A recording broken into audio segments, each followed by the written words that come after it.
నమస్తే.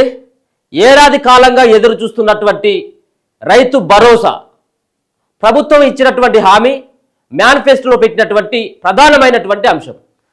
రైతులని చాలా వరకు కాంగ్రెస్ పార్టీ వైపు తీసుకురావడంలో ముఖ్యమైనటువంటి ఏదైతే ఒక హామీ ఉందో దాంట్లో రైతు భరోసా అనేటువంటిది చాలా ఇది రైతుల ఓట్లకు సంబంధించినటువంటి విషయంలో చాలా కాంగ్రెస్ పార్టీ వైపు ఆ ఓట్ బ్యాంక్ని రైతుల నుంచి తీసుకోవడంలో ఈ రైతు భరోసా స్కీమ్ అనేది చాలా ప్రధానమైనటువంటి పాత్ర వహించడం జరిగింది. దాంట్లో 7,500 రూపాయలు ఇస్తామని చెప్పేసి కాంగ్రెస్ పార్టీ హామీ ఇవ్వడం జరిగింది. అదే దిశగా కసరత్తులు చేయడం జరిగింది.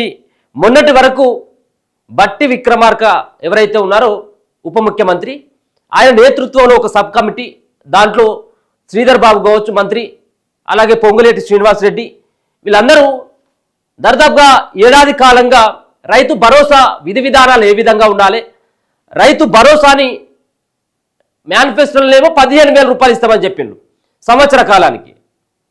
దాంట్లో ఆంక్షలు ఏమి పెట్టలేదు. దాని ద్వారా ఈ ప్రభుత్వానికి వచ్చిన తర్వాత తీరా వాటిపైన గతంలో ఇచ్చినటువంటి రైతు బంధు ఏ విధంగా ఇవ్వడం జరిగిందని చెప్పేసి కొన్ని ఆధారాలు సమకూర్చి గ్రౌండ్ లెవెల్లో వర్క్ చేసిన తర్వాత దాంట్లో తేలినటువంటి అంశం ఏంటిదంటే, ముఖ్యంగా రైతు బంధు అనేది సాగుగా అన్నటువంటి భూములకు ఇస్తా ఉన్నారు, చెట్లకు పుట్లకు కూడా ఇవ్వడం జరుగుతూ ఉంది. కాబట్టి దాని ద్వారా ప్రభుత్వం పైన అదనపు భారం పడుతూ ఉన్నది, అసలైనటువంటి రైతులకు చేరట్లేదు. కాబట్టి దీన్ని మార్చాలని చెప్పేసి ఒక పక్కన చాలా ప్రయత్నాలు చేయడం జరిగింది. జిల్లాలు తిరగడం జరిగింది. ప్రతి జిల్లాలో రైతుల యొక్క అభిప్రాయాలు కూడా తీసుకోవడం జరిగింది. ఈ అభిప్రాయాలన్నీ తీసుకున్న తర్వాత నిన్న సబ్ కమిటీ వీళ్ళ నేతృత్వంలో ఎవరైతే ఈ సబ్ కమిటీలో ఉన్నటువంటి అధ్యక్షతన ఎవరైతే బట్టి విక్రమార్క గారు ఉన్నారో వాళ్ళ నేతృత్వంలో నిన్న కొంతమంది మంత్రులతో సమావేశం కావడం జరిగింది. దాంట్లో కీలకమైనటువంటి నిర్ణయాలు తీసుకోవడం జరిగింది. రైతు భరోసా ముఖ్యంగా ఈ నెల 14వ తేదీ నుంచి అంటే సంక్రాంతి పండుగ నుంచి రైతుల యొక్క ఖాతాలో వేసేందుకు ప్రభుత్వం కసరత్తులు చేయడం జరిగింది. దాంట్లో ఇప్పటికే 10,000 కోట్ల రూపాయలు అవసరం పడతాయని చెప్పేసి ఇప్పటికే వాళ్ళు భావించడం జరిగింది. 10,000 కోట్ల రూపాయలు ఒక్కొక్క సంబంధించినటువంటి రైతు ఖాతాలో 7,500 రూపాయలు ఇవ్వాలని చెప్పేసి భావిస్తూ ఉంది. సాగు అయ్యేటువంటి భూమి మాత్రమే, సాగు అయ్యేటువంటి భూమి 7.5 ఎకరాల లోపు మాత్రమే ఉండాలని చెప్పేసి నిర్ణయించినట్టుగా తెలుస్తూ ఉంది. ఇకపోతే మరి 7,500 రూపాయలకి ఎవరు అర్హులు, ఎవరు అర్హులు కాదు. 5, 6, 7వ తేదీన గ్రామ సభలు పెట్టి ఇప్పుడున్నటువంటి రాష్ట్ర ప్రభుత్వం ఒక అప్లికేషన్ ఫామ్ని గ్రామ సభలో 3 రోజుల పాటు గ్రామాలలో నిర్వహించేటువంటి గ్రామ సభలు ఏవైతే ఉంటాయో ఆ గ్రామ సభలో మండల వ్యవసాయాధికారి, ఎంఆర్ఓ, ఎంపీడీఓ ఇట్లాంటి ప్రభుత్వ అధికారులు ఎవరైతే ఉన్నారో వాళ్ళ నేతృత్వంలో గ్రామాల్లో అంటే 3 రోజుల పాటు నిర్వహిస్తారు. కాబట్టి ఒక మండలంలో ఉన్నటువంటి ఒక 20 గ్రామాలు ఉన్నట్టయితే ఉంటే ఒక రోజు ఒక 10 గ్రామాలు, ఒక రోజు 5 గ్రామాలు, ఇంకో రోజు 5 గ్రామాలు, ఇట్లా ఈ చొప్పున మొత్తానికైతే మాత్రం 20 గ్రామాలు ఉన్నట్టయితే ఉంటే 3 రోజులలో ఫినిష్ కావాలి దరఖాస్తులు తీసుకోవడానికి. ఆ దరఖాస్తులో ఇప్పటికే ప్రతిపక్ష నేతలు కూడా చెప్తా ఉన్నారు, ఇది మళ్ళీ ఈ యొక్క రైతులను మోసగించేందుకే ఇప్పుడు మళ్ళీ దరఖాస్తుల పేరు మీద కాలయాపన చేసేందుకు ఇప్పుడు ఉన్నటువంటి ప్రభుత్వం ప్రయత్నిస్తుంది. రైతు ఏమైనా డిక్లరేషన్ ఇవ్వాలి, రైతులు ఏమైనా దొంగలా అని చెప్పేసి అంటా ఉన్నారు. ఇవాళ చూస్తే పేపర్లో మనం చూస్తూ ఉంటే సాగుగానటువంటి భూములతో పాటు అసలు భూమే లేకుండా బ్యాంకులు అప్పనంగా భూమి లేకపోయినప్పటికీ కూడా దొంగ పత్రాలు సృష్టించి పాసు పుస్తకాలు లేవు, పట్టదారు పాసు పుస్తకాలు లేవు, ఏమీ లేకుండానే లోన్లు మంజూరు చేయడం జరిగింది. సుమారుగా 20,000 కోట్ల రూపాయలు అట్లా మంజూరు చేయడం జరిగింది. అందుకోసం అని చెప్పేసి ఇప్పుడు ఉన్నటువంటి రాష్ట్ర ప్రభుత్వం అసలైనటువంటి రైతు ఎవరు, ఎంత విస్తీర్ణంలో భూమి ఉంది, ఆయన సాగు చేస్తున్నాడా లేదా, ఎవరి భూమి సాగు చేస్తూ ఉన్నాడు, కౌలుకి ఎక్కడ తీసుకున్నాడు, ఎన్ని ఎకరాలు సాగు చేస్తూ ఉన్నాడు, అలా పంట పండుతుందా లేదా, కేవలం బీడు అనేటువంటి భూమేనా అన్నటువంటి దానిపైన ఒక శాటిలైట్ సర్వే చేపించి దాంట్లో సాగు అయ్యేటువంటి భూమి, ఆ భూమిలో ఏ పంట సాగు అవుతుందని చెప్పేసి వాళ్ళు క్లియర్ కట్గా మెన్షన్ ఒక ఫామ్లో చేస్తేనే రైతు భరోసా వస్తుంది. చాలా క్లిష్టమైనటువంటి పరిస్థితి ఇది. ఈ ఫామ్ ద్వారా చాలామంది రైతులు ఇబ్బంది పడేటువంటి పరిస్థితి ఉంటుంది. నేను ఎందుకు చెప్తా ఉన్నానంటే ఇదే ఫాము ఇట్లా ఉంటుంది అట, ఫాము ఈ నమూనాలో ఉంటుంది ఫామ్. నేనేమంటా ఉన్నానంటే ప్రభుత్వం ఏమని చెప్తా ఉంది, సాగు అయ్యేటువంటి భూమికి ఇస్తావు, ఓకే మంచి పనే, నువ్వు సాగు భూమికే ఇవ్వాలి అనుకుందాం. ఇప్పుడు సాగు భూమికి ఇవ్వాలనుకుంటే ఇప్పుడు నువ్వు దరఖాస్తు ఫామ్ అంటే ప్రతి సంవత్సరం దరఖాస్తు తీసుకుంటావా, లేకపోతే 6 నెలలకు ఒకసారి తీసుకుంటావా? అంటే యాసంగి వానకాలం 2 పంటలు ఉంటాయి. ఒకవేళ కనుక వానకాలంలో కొంతమంది వానకాలం కేవలం వానకాల పంట మాత్రమే పండుతుంది, యాసంగి పంటలు కొన్ని దిక్కులలో. ఇప్పుడు నువ్వేమో ఇప్పుడు తీసుకుంటావు, ఇప్పుడు తీసుకున్నటువంటి ఈ ఫామ్లో నువ్వేమో శాటిలైట్ ద్వారా నువ్వు సర్వే చేస్తే ఒక్కసారి చేపిస్తావా, నువ్వు ప్రతి సీజన్కి ఏమైనా సర్వే చేపిస్తావా? దీనిపైన క్లారిటీ ఎక్కడ లేదు. దయచేసి దీనిపైన మళ్ళొకసారి పునరాలోచించాల్సినటువంటి అవసరం ఉంటుంది. ఒకవేళ కనుక నువ్వు ఇప్పుడు పంట పండది ఈ ఇయర్ ఈ సంబంధించిన మీరు వేసేటువంటి 14వ తారీఖు వరకు ఏ పంట లేకపోయింది అనుకో, ఆ భూమిలో మీరు చేసేటువంటి శాటిలైట్ ద్వారా ఏ పంట లేదని చెప్పేసి ఒక రిపోర్ట్ వచ్చింది అనుకో, మళ్ళీ వచ్చే ఏడు పంట పండింది అనుకో, మళ్ళీ అప్పుడు ఏమైనా దరఖాస్తులు తీసుకుంటారా? ఇది రెగ్యులర్ దరఖాస్తులు ఎందుకు? ఇగో ఇక్కడ చాలా ప్రాబ్లం అయ్యేటువంటి అవకాశం ఉంటుంది. మీరు సాగు చేస్తున్నటువంటి భూమిని ఏ విధంగా నిర్ధారిస్తారు? నిర్ధారించిన తర్వాత ఒకటే కాలంలో ఏకకాలంలో పంట పండి ఇంకొక సీజన్ పంట పండకపోతే వాళ్ళ పరిస్థితి ఏంటిది? దీనిపైన కూడా ఆలోచించండి. ఇది ఖచ్చితంగా కూడా చెప్పాల్సినటువంటి అంశం. మరొక పక్కన దీంట్లో కొండను తోమి ఏదో ఎలుకను పట్టినటువంటి విధంగా ఇప్పుడు రాష్ట్ర ప్రభుత్వం కూడా అదే చేస్తూ ఉన్నది. సాగు అయ్యేటువంటి భూమికి అందరికి ఇస్తామని చెప్పేసి, అంటే ఒకవేళ కనుక 20 ఎకరాలు సాగు చేసుకున్నట్టయితే 20 ఎకరాలకు ఇద్దామన్నటువంటి ఆలోచన చేస్తున్నట్టుగా తెలుస్తుంది. దీంట్లో ఎమ్మెల్యేలను వీళ్ళకు కూడా ఇద్దామని చెప్పేసి అనుకుంటాను ముందట. ఇదేంటిది? మీరే చెప్పింది కదా, మల్లారెడ్డి అసంటోనికి దాదాపుగా 50 లక్షలు ఒక సీజన్కే, అంటే ₹1 కోటి రావాలి. మొత్తం 2 పంటలు కలిపితే ₹1 కోటి రైతు బంధు తీసుకున్నాడు మల్లారెడ్డి. అంటే అటువంటి వాళ్ళకి మళ్ళీ ఇద్దామన్నటువంటి ప్రయత్నం ఏమైనా చేస్తా ఉన్నారా? దయచేసి దీనిపైన క్లారిటీ ఇవ్వండి. సరే, ఓకే, నిన్న దున్నేవారికి భూమి ఇస్తాం, దున్నేటువంటి వాళ్ళు ఎవరు, ఎక్కడ దున్నుతా ఉన్నారు, ఆ సర్వే నెంబర్ ఏంటిది, దానిపైన ఒక ఫామ్ అయితే కనబడతా ఉన్నది. ఈ ఫామ్కి సంబంధించినటువంటి నమూనే ఫైనల్ అయ్యేటువంటి అవకాశం కనబడతా ఉన్నది. ఇదే కొంత సోషల్ మీడియాలో ఇదే సంబంధించినటువంటి ఫామ్ చెక్కలు కొడతా ఉన్నది. ఈ ఫామ్లో ఉన్నటువంటిది ఏదైతే రైతు భరోసా అప్లికేషన్ తెలంగాణ ప్రభుత్వం అని చెప్పేసి ఏదైతే పైన ఉండేసి దీంట్లో వాళ్ళకి సంబంధించినటువంటి రైతు సమాచారం మొత్తం అంతా కూడా గ్యాదర్ చేస్తూ ఉన్నది. ఒక పక్కన క్రమ సంఖ్య జిల్లా, మండలం, గ్రామం, వీటిని నింపాలి. వీటన్నిటి కూడా కౌలుదారా ఈయన సాగుదారా, అంటే కౌలు ఎవరిదైనా భూమి చేస్తా ఉన్నాడా, లేకపోతే ఎవరు ఈయన కౌలుదారా, లేకపోతే ఆయనే సాగుదారా అంటే పట్టాదారా, వీళ్ళకి సంబంధించినటువంటి కూడా ఇక్కడ మెన్షన్ చేయాలి. దాంతోపాటు వాళ్ళకి సంబంధించినటువంటి తండ్రి, లేకపోతే ఒకవేళ కనుక వాళ్ళకి సంబంధించిన లేడీకి ఇట్లా అయినట్టుంటే అట్లా వాళ్ళ భర్త పేరు, కులం, అలాగే Aadhaar number, ration card number, ఇక్కడ వరకు బాగానే ఉంది. మరి ఇలా ఏ ఒక్కటి నింపకపోయినా కానీ వస్తాయా రావా? ఒకవేళ కనుక రేషన్ కార్డు ఉండదు, దర్దాపుగా రేషన్ కార్డు లేకపోతే వాళ్ళ పరిస్థితి ఏంటిది? దాదాపు 10 సంవత్సరాల నుంచి ఒక రేషన్ కార్డు ఇవ్వలేదు. ఆ రేషన్ కార్డు లేనటువంటి వాళ్ళు చాలా మంది ఉన్నారు. ఆ రేషన్ కార్డును బేస్ చేసుకునే రైతు రుణమాఫీ ఎగ్గొట్టిల్లు ఇప్పటికి. మళ్ళీ ఇప్పుడు రేషన్ కార్డు అన్నటువంటి కొత్త నమూనాను తీసుకొని వచ్చిండు. ఇప్పుడు ఒకవేళ కనుక ఈ రేషన్ కార్డుతో అవసరం ఏమున్నది? ఈ ఫామ్లో రేషన్ కార్డు అనేది తీసేయాలి. మళ్ళీ ఏమని చెప్తారంటే రేషన్ ఆ ఫామ్లో ఫామ్లో పెట్టినాం అంతే. రేషన్ కార్డు అనేది మీరు నింపిన ఒకటి నింపకపోయినా ఒకటి అంటే అక్కడ రైతులందరూ కూడా ఆందోళన చెందేటువంటి అవకాశం ఉంటుంది. కాబట్టి ఈ రేషన్ కార్డు సంబంధించి తీసేయాల్సిందే. రేషన్ కార్డుతో అవసరం లేనప్పుడు రేషన్ కార్డు తీసేయండి. అది ఎందుకు మెన్షన్ చేసినట్టు? అంతేకాకుండా పాస్బుక్ నెంబర్ ఏదైతే రేషన్ కార్డుతో పాటు పట్టదారు పాస్ పుస్తకం ఏదైతే ఉందో ఆ పట్టదారు పాస్ పుస్తకం నెంబర్ కన్ఫామ్గా వేయాలి. అలాగే బ్యాంకు ఖాతా నెంబర్, మీ యొక్క అకౌంట్ నెంబర్ వేయాలి. అలాగే బ్రాంచ్ పేరు కూడా, ఎక్కడైతే వరంగల్ అయితే వరంగల్, నల్గొండ అయితే నల్గొండ, అలాగే బ్యాంకు పేరుతో పాటు IFSI కోడ్, ఇది కంపల్సరీగా ఉండాలి. ఇవి మస్ట్.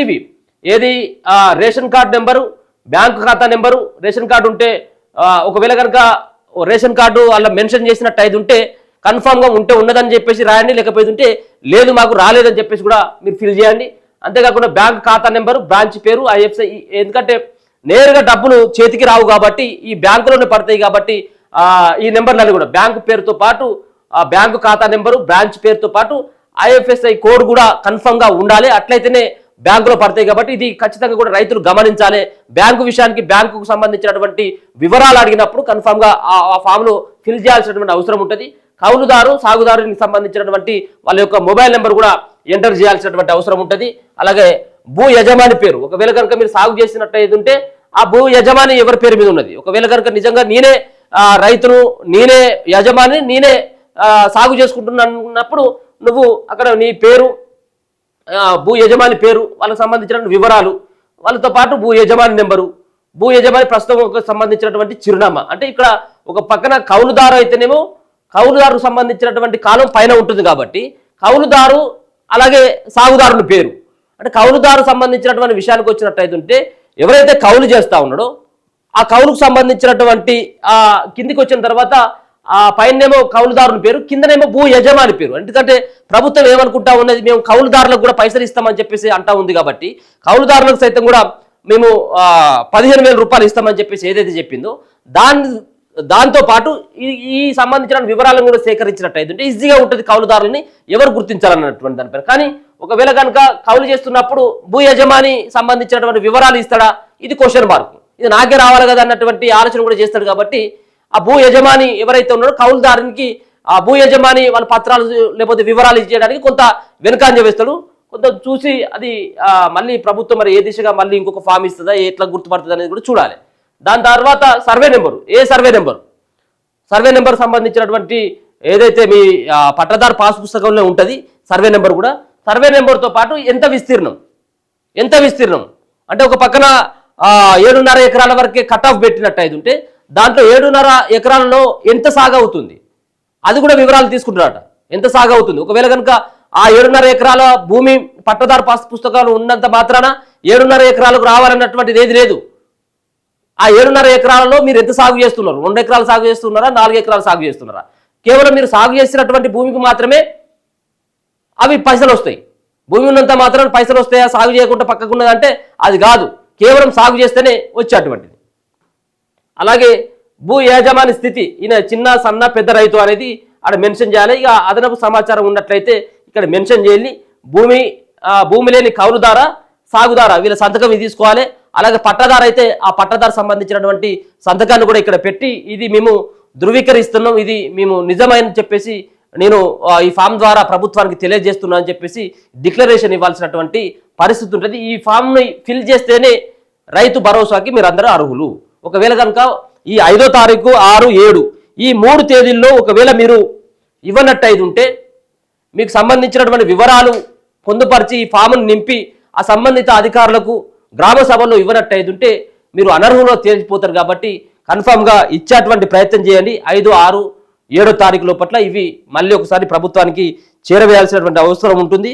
అంతేకాకుండా గతంలో 7,625 కోట్ల రూపాయలు ప్రతి సీజన్కి అప్పుడున్నటువంటి ప్రభుత్వం ఇచ్చేది రైతు బంధు విషయంలో. మరి ఇప్పుడు 7,500 రూపాయలు ఇచ్చిన తర్వాత మరి ఈ సంబంధించినటువంటి అమౌంట్ పెరిగేటువంటి అవకాశం ఉంటుంది. 1,52,00,000 ఎకరాలకి గతంలో అంటే అప్పుడు చెట్లు పుట్టలకు కూడా ఇచ్చింది కాబట్టి 1,52,00,000 ఎకరాలకి ఇచ్చిండు.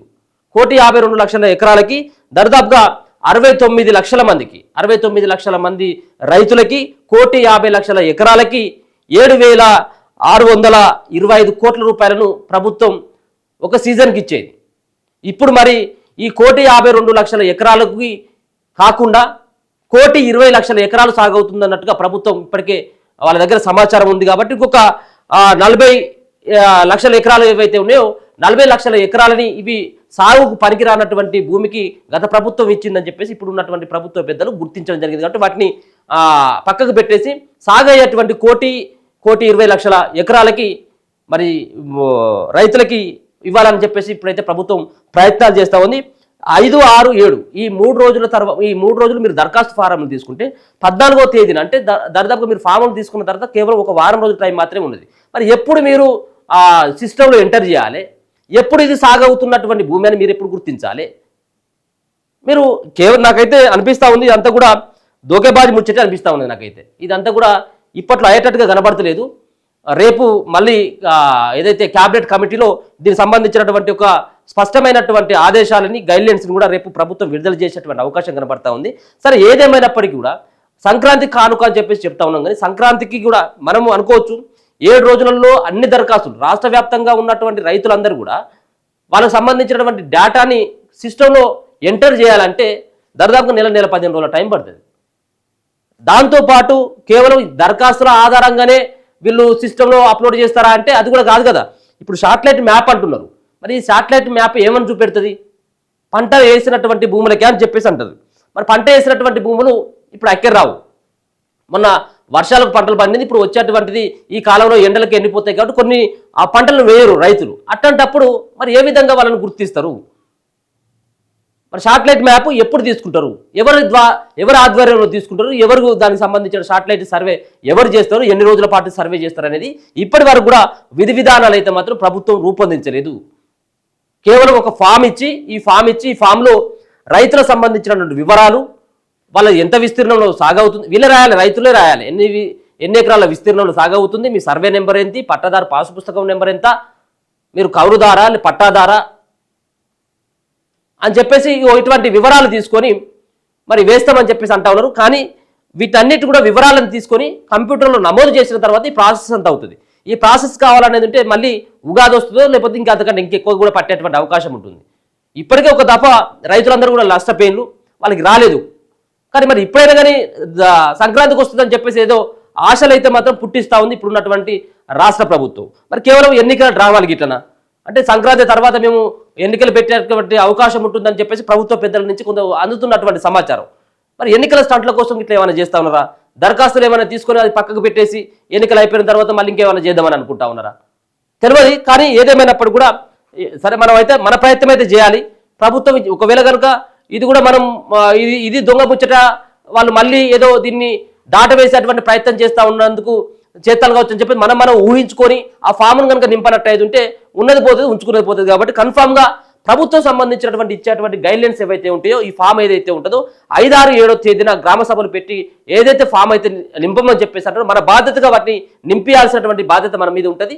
దాని తర్వాత ఫర్దర్గా ఇవ్వకపోతే మనం ఏ విధంగా క్వశ్చన్ చేయాలన్నటువంటి దానిపైన మాట్లాడుకోవచ్చు. ఏదేమైనా ఇప్పటికే ఒక దఫా ఎగగొట్టినటువంటి రాష్ట్ర సర్కార్కి ఇప్పటికైనా సోయి తెచ్చుకొని రైతులకు సంబంధించినటువంటి ఈ యొక్క రైతు భరోసా పైసలు ఇమీడియట్గా విడుదల చేయాల్సినటువంటి బాధ్యత ప్రభుత్వ అధికారులపైన ప్రభుత్వం పైన ఎంతైనా ఉన్నది. ఇక రైతు రుణమాఫీ గినమాఫీ అంటే ఇక మరి దానికి పంగనామాలు పెట్టినట్టే అని నాకైతే అర్థమైతే ఉన్నది. సరే, ఇక ఈ విషయానికి వచ్చినట్టయితే రైతు భరోసా పైసలకి మాత్రం ఎవరైనప్పుడు కూడా అర్హులైనటువంటి వాళ్ళని ఎట్టి పరిస్థితుల్లో వదిలిపెట్టొద్దు, అందరికి కూడా కన్ఫామ్గా వాళ్ళ అకౌంట్లో పడాలి. ఇక రెండో విషయానికి వచ్చినట్టయితే కన్ఫామ్గా దీంట్లో 12,000 రూపాయలకు సంబంధించినటువంటి విషయం.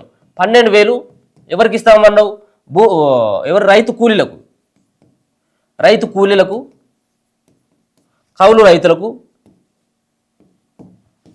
ఈ 15,000. నువ్వు కేవలం ఈ కౌలు రైతులకు కాకుండా సాగయ్యేటువంటి భూమికే వీళ్ళకే ఇస్తా అంటే మాత్రం కుదరది. వీళ్ళతో పాటు ఈ ఫామ్ నింపిన తర్వాత ఈ ఫామ్ మీరు స్పష్టంగా రేపు రాష్ట్ర క్యాబినెట్ మీటింగ్లో మీరు చెప్పాల్సినటువంటి అంశం ఏంటిదంటే దీంట్లో కేవలం ఇచ్చినటువంటి రైతు భరోసా కోసం అప్లికేషన్ అన్నటువంటి ఒక ఫామ్ కాకుండా ఈ యొక్క ఫామ్ కాకుండా మరొక ఫామ్ కూడా ఇక్కడ ఏది పైనేమో రైతు భరోసా అప్లికేషన్, ఇక్కడ కౌలు రైతు అప్లికేషన్, 3 ఫాములు ఇవ్వాలి ఖచ్చితంగా.